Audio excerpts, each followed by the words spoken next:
Chapter 9. Suggestions. In my meetings, a few days before we meet, I usually send the agenda and the schedule with the points to be discussed to the members of the group. This helps everyone to be more prepared, focused, and aware at the meeting. It's a strategy that also gives another benefit.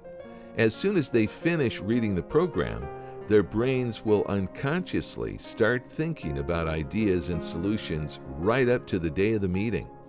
And believe me, the best ideas often come when you're busy doing other things. It often happens that you get to the meeting with problems that are already solved and new ideas. This makes us more effective and efficient. There must always be someone who writes a detailed report on all the topics discussed and then passes it on to all participants. Another recommendation dedicated to improving concentration is to change places often. Never sit in the same place, and change positions during the same session. The variation of continuous stimulus allows you to keep the concentration level high and stimulates new points of view and perspectives. Many of my colleagues, students, and clients who apply my continuous stimulation variation, that's by Zeloni Magelli's continuous stimulation variation, obtain a remarkable increase in daily productivity and keep up the concentration. A diktat, a non-negotiable imposed condition that we run into in our mastermind group, is total disconnection. All phones must be turned off. This means off, not just on silent mode. No checking emails, no PCs, and use of the internet.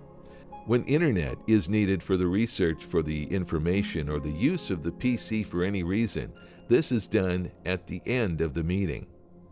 During the mastermind group, total disconnection from others and from the outside world rules.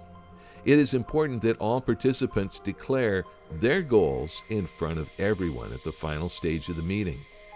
Do not hold back.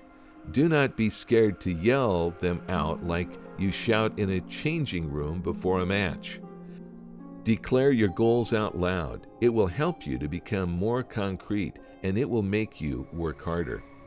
When you reach a goal or even a small achievement, get into the habit of celebrating, maybe with a dinner, a bottle of champagne, no matter how, but it's important that you do it.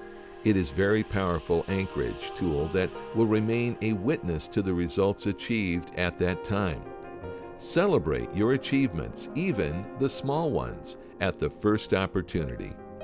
Another suggestion I feel like giving to you is to have more mastermind groups for each area of your life, each with different times and durations. In some groups, 90 minutes per week are enough. In others, the monthly frequency is the best, and in others, the annual frequency works. It will be up to you to understand what the best situation is to make your group better.